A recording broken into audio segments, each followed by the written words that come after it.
বুধবাৰে ৰাজ্যত নচলিব অলা উবেৰৰ বাহন নচলিব বাছসমূহ সদৌ মটৰ পৰিবহণ সন্থাই ঘোষণা কৰিছে 24 ঘণ্টাৰ চকা বন্ধ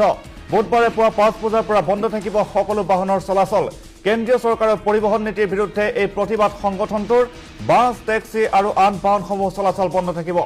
আমি জনাইছো এই মুহূৰ্তত এটা ব্ৰেকিং নিউজ বুধবাৰে ৰাজ্যত নচলিব অলা উবেৰৰ বাহন নচলিব বাছসমূহ সদৌ মটৰ পৰিবহণ সন্থাই ঘোষণা কৰিছে 24 ঘণ্টাৰ চকা বন্ধ বুধবাৰে পুৱা 5 বজাৰ পৰা বন্ধ থাকিব সকলো বাহনৰ চলাচল কেন্দ্ৰীয় চৰকাৰৰ পৰিবহণ নীতিৰ বিৰুদ্ধে এই প্ৰতিবাদ সংগঠনটোৰ বাছ টেক্সি আৰু আন বাহনসমূহৰ চলাচল বন্ধ থাকিব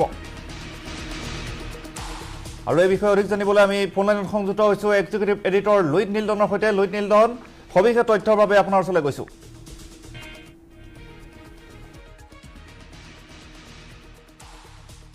বৃহস্পতিবাৰে 5 বজালৈকে 24 ঘণ্টাৰ কাৰণে বন্ধ থাকিব সমগ্ৰ ৰাজ্যতে ওলা উবেৰ বা আন যিখিনি দূৰণিমতীয়া বাছ আৰু বাছ সেৱা কেৱল ব্যক্তিগত বাহন চলাব পাৰিব আমি স্পষ্ট কৰি দিছো কাৰোবাৰ যদি ব্যক্তিগত বাহন আছে মটৰ চাইকেল স্কুটাৰ বা চাৰিচকীয়া বাহন সেইখিনি চলাত কোনো বাধা নাই কিন্তু মটৰ পৰিবহণ সংস্থাই কাইলৈ 24 ঘণ্টা চকা বন্ধৰ আহ্বান দিছে পুৱা 5 বজাৰ পৰা আৰু এইটো এটা ৰাষ্ট্ৰীয় বন্ধ ৰাষ্ট্ৰীয় নেশ্যনেল ৱাইড জেনেৰেল ষ্ট্ৰাইক হয় আৰু এই যে ৰাষ্ট্ৰীয় বন্ধ ইয়াৰ প্ৰতি সমৰ্থন আগবঢ়াইছে অসম মটৰ পৰিবহণ সন্থায়ো গতিকে কাইলৈ পুৱা 5 বজাৰ পৰা সমগ্ৰ ৰাজ্যৰ লগতে গুৱাহাটীতো ওলা উবেৰ বা আন যি চিটি বাছসমূহ সেয়া সম্পূৰ্ণৰূপে বন্ধ থাকিব চৰকাৰী বাছ যিখিনি চিটি বাছ ACCৰ আণ্ডাৰত সেইখিনি চলিব দূৰদূৰণীয়া বাছ সেৱা বন্ধ থাকিব গতিকে যিসকল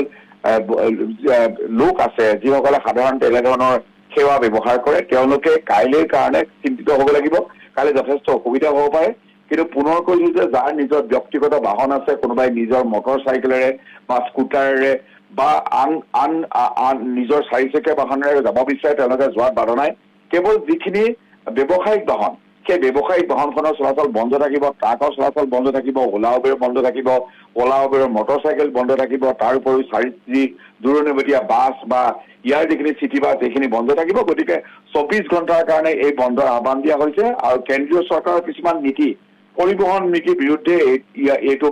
প্ৰতিবাদ জনোৱা হৈছে কাৰণ তেওঁলোকে কৈছে যে যিটো হিট এণ্ড ৰান এক্টত দেখা যায় যে ড্ৰাইভাৰজনক গ্ৰেপ্তাৰ কৰা হয় ড্ৰাইভাৰজনৰ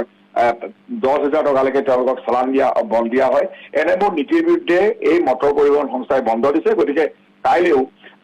ৰাজ্যত এই বন্ধৰ প্ৰভাৱ পৰাৰ পূৰ্ণ সম্ভাৱনা আছে বেদান্ত হয় লুইট নীলদন এই মুহূৰ্তত আপোনাক ধন্যবাদ জনাইছো আমি জনাইছো এই মুহূৰ্তত গুৰুত্বপূৰ্ণ এটা খবৰ যে নঘূৰিব চিটি বাছ দূৰণিবতীয়া বাছৰ পৰাও আৰু সদৌ মটৰ পৰিবহণ সন্থাৰ 24 ঘণ্টীয়া চকা বন্ধ ওলা উবেৰৰ পৰা সকলো বন্ধ থাকিব কাইলৈ